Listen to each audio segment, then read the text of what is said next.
Bonjour François-Henri. Bonjour Younes. Alors, ravi de te rencontrer enfin. De même. Depuis 6 ans maintenant, 6 années que tu organises les Web2 Connect. Donc voilà, tu es à la 6e édition. Parlons un peu de l'événement, de ce que tu organises concrètement. Alors l'événement, c'est un événement qui a pour but de connecter, comme son nom l'indique, donc de rassembler des personnalités du web et du digital, donc mobile également, francophones, pour se retrouver et pendant une journée et demie se rencontrer, échanger, faire des contacts, réinventer un peu le web. C'est un peu d'ailleurs le slogan qu'on voit derrière, préparer ensemble le web de demain, c'est-à-dire se retrouver pour penser, échanger, réfléchir, créer de la valeur, etc. Donc effectivement, c'est la 6e édition. Et ça a commencé avec un simple blog qui était web2.info, d'où le nom Web2 Connect. Au bout de 2 ans, on avait une communauté tellement importante autour du blog qu'on s'est dit il faut absolument qu'on sorte du web et qu'on rassemble tous ces gens dans la vie réelle, entre guillemets, pour qu'ils puissent se rencontrer, parce qu'il y a plein de gens qui font des choses très intéressantes et on est sûr que si on les met ensemble dans un même endroit avec un même objectif de partage, ce sera phénoménal. Et c'est comme ça que tout a démarré. Donc ça veut dire principalement le networking en premier lieu, parce que c'est vrai effectivement qu'il y a beaucoup de séances de networking. Et ensuite autour, il y a des thématiques assez précises. Donc chaque année, c'est en fonction de l'actualité ou vous basez... C'est ça.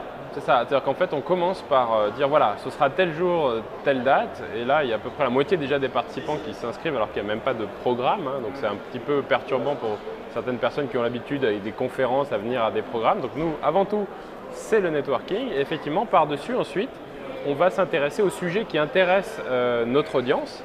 Et on va se dire, bah, tiens, là, il y a des sujets qui semblent intéresser pas mal de monde. Donc on va les proposer pour amorcer des échanges, pour permettre aux gens d'apprendre des choses qui nous semblent aujourd'hui intéressantes. D'accord. Parlons un peu de ton parcours, parce qu'aujourd'hui tu as commencé un peu comme la plupart des personnes sur un blog, tu as dit toi-même Web2. Qu'est-ce qui a fait de commencer en tant que blogueur et de finir par être un entrepreneur et organisateur de conférences? Alors, il y a une petite nuance, c'est qu'en fait, moi j'ai toujours été entrepreneur. À l'âge de 14 ans, je vendais des PC à mon collège, donc j'ai toujours eu cette fibre entrepreneuriale. Que j'ai continué avec mon associé Sébastien Rousset actuel, qu'on s'est rencontré dans l'école d'ingénieur, où on a monté une junior entreprise ensemble. Et du coup, à la sortie de l'école, on s'est dit tiens, il faudrait qu'on monte un blog et qu'on puisse échanger sur le web 2.0. On sentait qu'il allait avoir quelque chose qui se passait. D'ailleurs, le titre du blog, c'est la révolution web 2.0 en live. On parle de quelle année là? Donc on parle de 2005. Donc c'était le premier blog dédié à la thématique en 2005.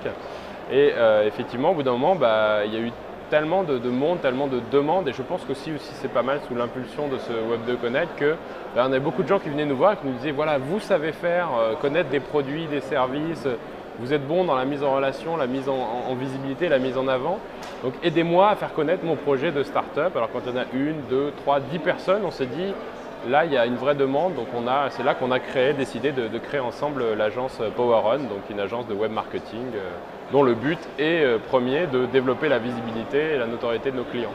Intéressant. Donc si tu avais toi à recommander à des jeunes de commencer un blog au Maroc, on va dire, et de parler d'une thématique précise, quelle est la particularité, qu'est-ce qui fait que tu en es arrivé toi là où tu es aujourd'hui? Je pense que la première chose, c'est la passion. On ne peut pas bloguer par simple opportunisme, ça s'essoufflera. Si vous n'êtes pas vraiment passionné par le sujet que vous allez traiter sur votre blog, vous n'aurez pas l'énergie pour le maintenir et le faire développer à un niveau qui sera vraiment intéressant. Donc moi je pense que c'est vraiment ça, c'est-à-dire trouver le sujet qui vous passionne vous et commencer à écrire dessus, à structurer vos idées, à aller chercher de l'information et la présenter sur un blog. Et vous allez voir, c'est un petit peu la magie du web, c'est-à-dire que les gens qui s'intéressent au même sujet que vous vont tomber sur votre blog à un moment donné et vont rentrer en relation avec vous. Et c'est à partir de là que vous allez pouvoir étendre un petit peu votre impact autour de vous avec ce qui vous passionne. Mais c'est vraiment important la passion, parce que si vous n'êtes pas passionné, vous allez vous décourager avant que ça devienne intéressant. Comme je l'ai dit, avant qu'on fasse un premier événement, on a blogué pendant 2 ans quasiment tous les jours.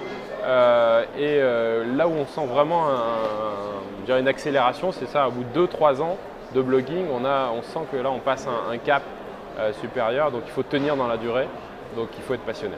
Mais du coup, tu blogues toujours aussi fréquemment? Alors pas aussi fréquemment, j'ai du coup beaucoup de sollicitations, donc c'est difficile de retrouver le temps. Et je veux pas que ce soit une contrainte, je veux que ça reste un plaisir. Oui. Donc je le fais quand j'ai vraiment un truc que j'ai envie de partager, et je vais du coup prendre le temps de me poser, d'écrire et de partager. Et est-ce que le fait d'avoir maintenant des réseaux sociaux, Twitter, ça existe depuis pas mal de temps maintenant, Facebook, mais est-ce que ça aussi, ça prend du temps sur le temps que tu avais à bloguer Alors oui, ça prend du temps, mais moi je vois plutôt les réseaux sociaux comme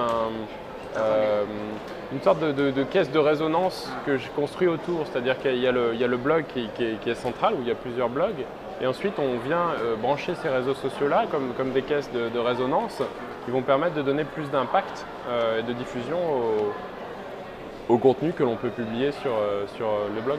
D'accord. Bah écoute, merci beaucoup. De rien. Puis est-ce que tu as déjà quelques exclusivités à nous donner par rapport à la 7e édition déjà Quelques exclusivités à la 7e édition, non, je ne peux pas dire. Il est encore trop tôt, on est encore là, on est en plein dans l'événement. Ouais, après, il va se passer une phase de décompression.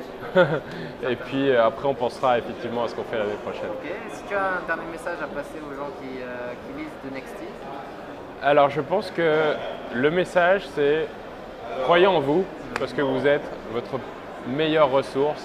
Et à partir du moment où vous croirez en vous et que vous communiquerez avec passion sur ce qui vous êtes et ce que vous aimez, ce que vous voulez changer dans le monde, c'est là où vous aurez le plus d'impact. Donc croyez d'abord en vous et faites-le avec passion.